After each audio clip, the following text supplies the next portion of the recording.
Cara Dillon and the Leaving song. Right now that we're all crying into our cups of tea. That's one you wrote yourselves. Is it from personal experience? Well, it is. I think, obviously the album's name is Wanderer, and, I've spent quite a lot of my life so far wandering around this world doing gigs and feeling, at times like the pangs of missing home. But this particular song was born from a story that I grew up listening to my mother telling me about a thing called a living wake, where when she was a little girl, she remembers great uncles heading off to America, and she said just the crack in the house the night before, they'd be songs and dancing and singing like tunes, and she said there was a great celebration of the person's life, but she was very, very young and didn't understand the significance of what was going on. And she said she remembers like her great uncle slipping out the back door, which is like a line from the song, and saying that it everybody kind of, it just spiraled out of control then. It was the sadness that came over the house. It was wailing and people were all beside themselves. And she said like she told me this story, and it stuck with me. I can't seem to shake it, and I feel like it's an ode to the people who've gone before, and I sort of led the way for us all. And, and obviously, being a mother myself now, I mean, I can it'd be totally your worst relate. nightmare. It would be just so bad to think that your children would have to leave under terrible circumstances to try and better their lives, and that you can't persuade them to stay because there's nothing for them. I mean, it's just the worst, isn't it? Yeah, and again, it's a situation that played out how many tens of thousands of times all over Ireland down the years. That's it. And seems to still be happening. Well, there's always people leaving, and of course, Ireland suffered from, the economy, everything. There was lots of young people emigrating a few years back, and, I think we all feel the rumbles and the ripples of that. Yeah. But again, it was when I listened to the album, I loved the album, but that one kind of really struck a chord. It did indeed.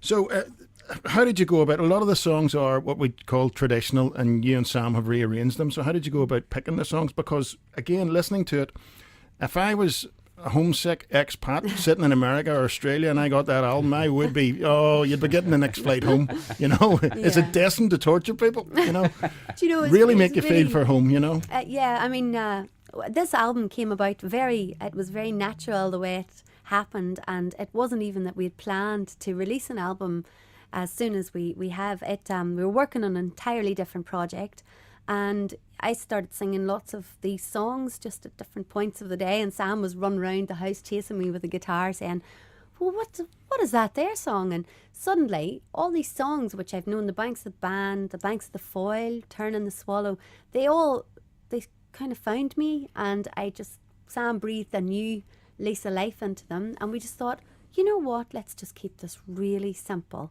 The simplicity is its beauty, I think. Just strip back and record these songs, and it's been a brilliant experience, and very, very tricky, a bit of soul searching, because to be honest, we're not short of very talented musicians about our house. Like, we've got band members staying when we're doing gigs. We've got wonderful John Smith is now living in the same town as us and calls in regularly, and quite often we've had to say, we don't need you for this. It's not we don't want you, but we're trying to just strip it back a bit and just keep the song at the forefront of everything. But I think because even the lyrics of those songs, it's very poetic. And it'd be a shame to drown them, and some people might say we need drums and we need brass and strings, and it's minimalistic, and it's they're very personal and intimate stories. They're really speaking on a personal level, so it clouds the issue if you've got too many people playing all over it. And of course it allows your voice. I mean, you're known for your voice. I was reading some quotes. Ed Sheeran is a fan of yours. And I know you're laughing, but it's a big thing, isn't it? It is a big deal. I was so pleased, so proud to when we found that out, and what a ambassador for folk music, really, Ed Sheeran. I mean, he stands there with a guitar and he sings, and the world goes mad for him. And his roots, he started off playing folk songs. He's really into like lots of the bands that I grew up listening to. He appreciates Bossy Band and Plank Stay and Brady and all the greats. So it's great. It's great to get endorsed by someone like that, you know. Yeah, and Sam Smith says, "This woman's voice holds so many beautiful memories in my heart." You I know, know. that'll be next. amazing. They'll be getting you on their albums and all next. You know, but you know, it's certainly an accolade. So what's next? You're going to get a loop station in. You know, the same as Ed Sheeran, we beatbox. You know, Get one of the, That's the way we'll have to forward, wait till the kids figure it out and they come on the road with us and press all the buttons. yeah, they'll be DJing and all in the background. You know, with baseball hats on. Yeah. You did sort of come to a wider audience a few years ago. Disney used a song or two. Did you ever sort of get tempted to try and maybe push what you do and come on, let's write a pop song, that kind of thing? Were you ever Do tempted? you know, it is fantastic to get the call to do Disney stuff, and you know, we've worked with so many different people over the years, and I think it's just about being open-minded. And if something, you know, if something sounds exciting and you're interested in it, I think it's like in any line of work, you should be open-minded and go for it, because it's only when you experiment and experience different situations and all that you learn and you grow from that. And I think I can safely say to date, you know, everything that I have ever recorded, I'm proud of it. And, Yeah. you know, I think it's made us who we are today. And, has. you know, this album wouldn't have come about if we hadn't done maybe the Disney things. You know, everything leads to the certain point Yeah. in your life you're at. So I'm happy with what we're doing. I feel very, very comfortable and confident in the material that we're doing at the moment. I feel like I'm at home with it, you know. And the good thing, what comes through, you've no big bad record company leaning over your shoulder saying, no, that has to sound like this, and that's going to be a radio track, and that's not, and you know, so you're really in charge of your own destiny. Yeah, we've just got Sam saying that. But like, I'm the one cracking the whip. Sam, the only household in the country will have the husband cracking the whip. There you go. So I'm just you're going to be busy. 29th of November, your tour starts. 17 dates, That's is there? right. that's right. Yeah, this is our Christmas tour, Upon a Winter's Night. We had such an amazing time last year with this, and again, we just put the Christmas album out because Sam and I are massive Christmas fans, and we thought, Have you got your tree up yet? not yet. No, I mean, don't worry. we Ours might is have, you ours know, is going up figured this it out. weekend. That's so we're the same, you know. But we just thought with the success of last year's album, it went to #1 in the indie album chart. We just thought, you know what, let's just get more dates in, and a lot of them are sold out, and it's just, Yeah. it's great. So There's 3 over here, though, aren't there? yes. Yeah, well, Marketplace Theatre in Armagh, 14th of December. You're in Dunleary at the Pavilion on the 15th. Millennium Forum on the 16th. Ulster Hall on the 17th. Yeah. And then on the 8th of February, that'll be the Wanderer Tour Yeah. at the Seamus Heaney home place in Ballachy. Yeah, yeah. Are the gigs, is it just yourselves or the band, or what do you do? Well, with the Christmas stuff, we're with a full band, a full set, you know, light show, the whole bit.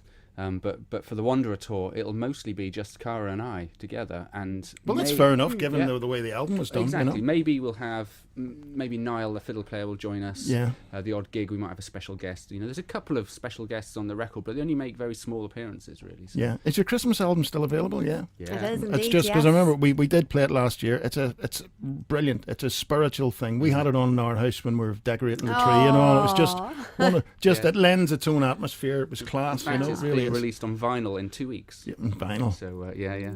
Oh, Nice you- Christmas idea there. isn't it? Yeah, all the vinyl nerds. Yes, fit in the stocking, and though. one. Yeah, it's not good for a stocking vinyl, no. Listen, you're going to sing us a song. What are you going to do?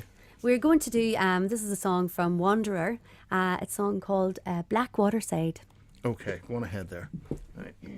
Cara's just getting up to the microphone.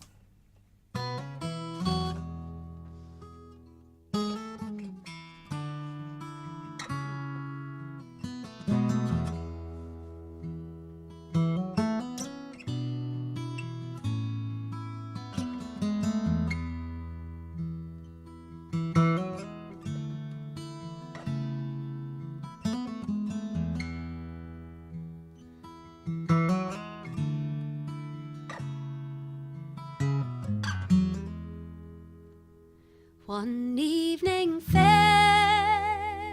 I took the air down by Blackwater side. 'Twas gazing all around me. When the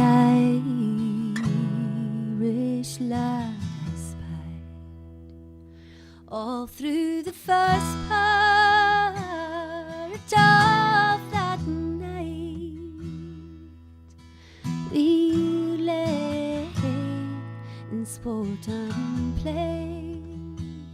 When the showman arose and gathered his clothes, saying fare thee well today. Well, that's not the promise he gave to me when you first lay on my bed. Well, you made me believe with your lying tongue that the sun rose in the west.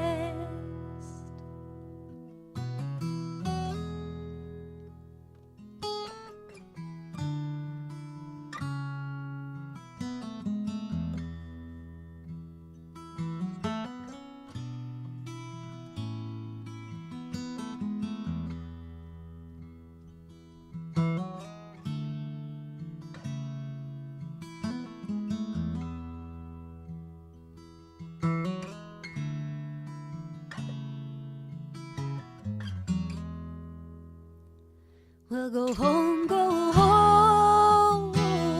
to your father's garden.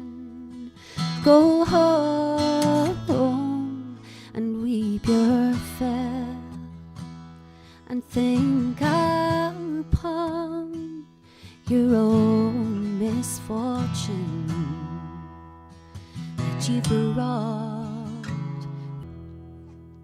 Well, there's not one girl in this whole town as easily led as I.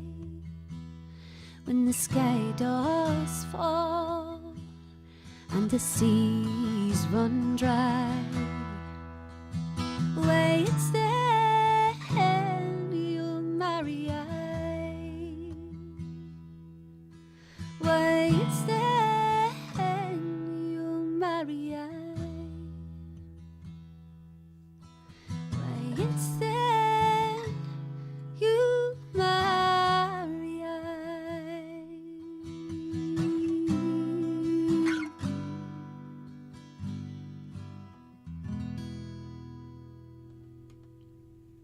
That's terrific, folks. Listen, thanks very much. That is brilliant. So, folks, that's Cara Dillon, and the album is called Wanderer, and it's Get It Anywhere now. Mm-hmm. Brilliant, yeah, brilliant. Cara, Sam, thank you. Thank you.